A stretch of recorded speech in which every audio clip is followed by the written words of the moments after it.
My grandparents fled Ukraine in the midst of World War II, so my mother was raised in the Ukrainian diaspora of Lower Manhattan. Ukrainian culture is a huge part of my mother's identity and inevitably became a large part of mine as well. Ukrainian culture is deeply spiritual, and what I realize as a Ukrainian American is that this force of spirituality is most poignant when it is the most unexpected.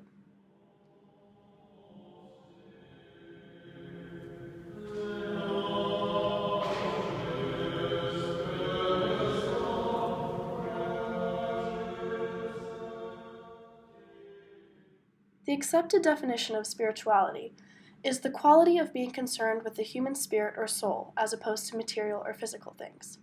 However, through the formation of my spirituality in the context of my Ukrainian ancestry, I've found this definition to be lacking. The more I've thought about it, spirituality has the power to create a constellation of memories and histories that accompany me and my family in the present even when we're entirely unaware of it. In fact, the voices of the past seem to be the loudest when we're paying the least attention. It's spirituality's unannounced interruption of the present from the past that has affirmed for me that my family's belief in the presence of something greater is indeed something real.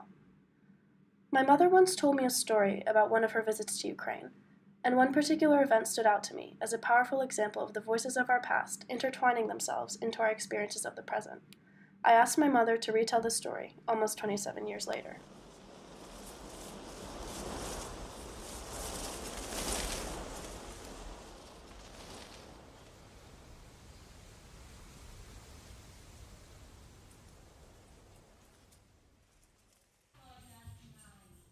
It was still so rich in my time, in my life.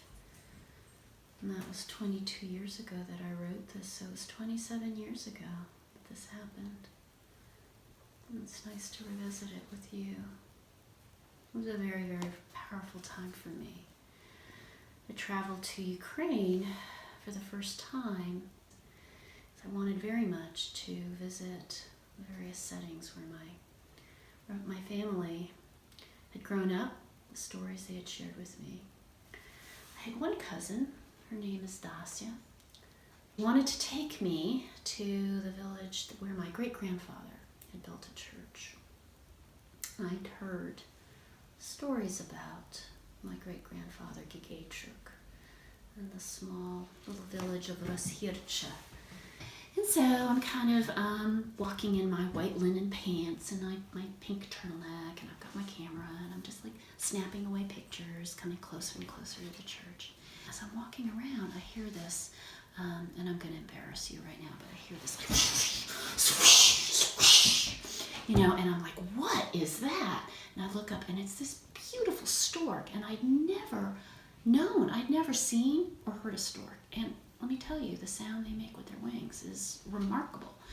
And I go, wow! And I look, and I literally see in her beak a piece of straw, and she's putting it into a nest. And I'm like, wow, gotta capture that.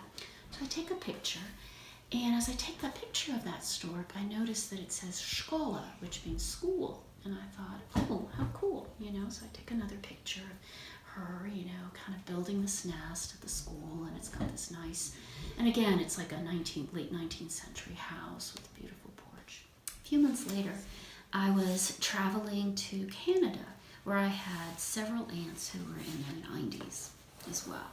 There's lots of longevity in our family, Helena. And so I was sharing this story with my aunts. Kind of, I guess maybe I thought they must have known about this setting, but I just sort of didn't put two and two together. They were from the same side of the family. And my Aunt Marika, who ultimately lived to be 106, she said, oh, did you know I was actually born in that town? And in fact, I was born in the house that was the parish house right next to the church. And she looked at me and she goes, and I think now that house is a school. I was told it was a school. And so I looked at her and I started to shuffle through my pictures, really quickly, because I hadn't really been showing the pictures. I was just telling the story. I'm like, this school, like this picture? And she's like, oh, that's it exactly. She hadn't been there in decades, more than decades, 50, 60 years. She's like, that's exactly where I was born. And that's where your grandfather used to sit, and that's where your grandmother grew up. To me, that's just, again, such an evocative moment of something kind of uncanny happening, of the voices of the past or the voices of my ancestry kind of finding a moment to evoke themselves.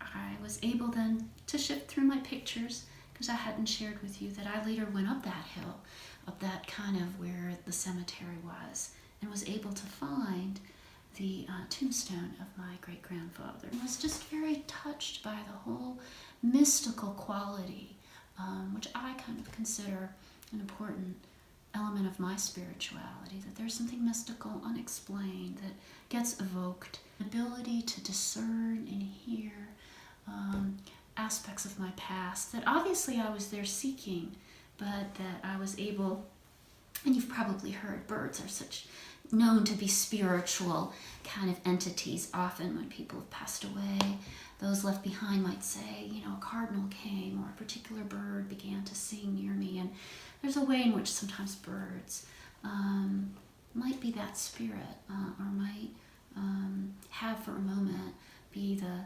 transmitters of that kind of spiritual moment, which is not just the scientific, physical DNA of us, but what gets passed down that feels like our souls. And this was a moment that really captured that for me, and I'm glad I could share it with you today. This story evoked something in me that I had always felt but was never able to put into words. To me, this story exemplifies the way in which spirituality, through individual experiences, has the ability to connect us with a greater network of the voices of our past. Spirituality is not merely the quality of being concerned with the human spirit, but rather the constellation of history and memory that is created when we interact with the spirits of our past, and the subtle yet powerful role they play in our lives today.